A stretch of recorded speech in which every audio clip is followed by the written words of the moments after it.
In the next few minutes, I'd like to show you 3 easy steps on how you can create interactive virtual tours to let your learners engage with. Let's go! The recent version of Captivate comes with 360 capabilities. This allows you to create virtual tours and immersive learning experiences for your audience. They can play tours on their laptop, smartphone, or a VR headset device. In particular, I enjoy virtual tours on the laptop. With the 360 guide mode, I can predefine the flow and walk my users through the environment.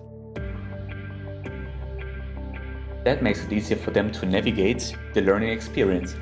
Here is my workflow so you can organize your 360 footage, place guiding hotspots, and insert educational content. The first thing I do is organizing my footage. In this example, I took 360 images from the monument in Lisbon, Padrão dos Descumprimentos. The images come right out of the camera and look like that. I slightly edited the images to increase contrast.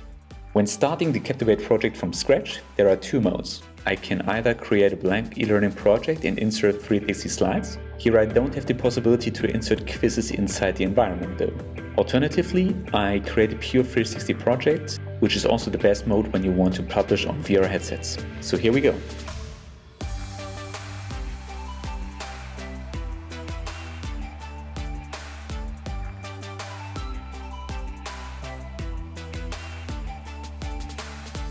You can easily add slides from each 360 image.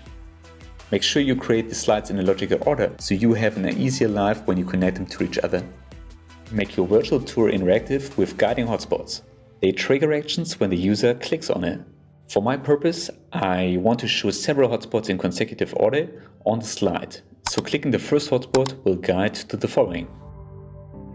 Captivate offers different hotspot icons, so you can select those icons that are intuitive for the action to be triggered. Consider to slightly adjust the hotspot's timing and make it appear a second after the slice opens, to make the hotspot more visible to the user. Now open the properties to change the hotspot settings. You can trigger a link to the next slide, playback of media, or guidance to the next hotspot that shall follow in this scene. That's what I want to do here. Make sure you have Style Guided checked to enable the 360 guide mode.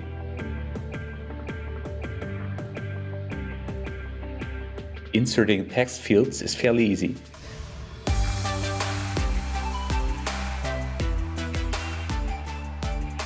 Make sure the text on the timeline is below the hotspots it's belonging to.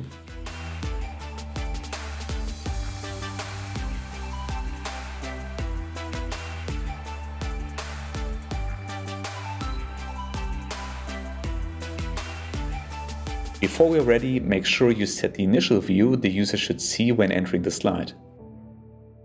I'll do this by simply clicking the first hotspot in the timeline, and the view is adjusted to it. Let's preview.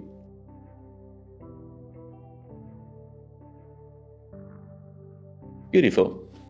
To enrich your 360 tour, insert educational content such as text fields, sound files, images, or videos. And finally, to let your learner test their knowledge, insert quizzes they need to solve inside the environment. If you want to create virtual 360 tours now, please also feel free to use my exercise project linked below and go virtual.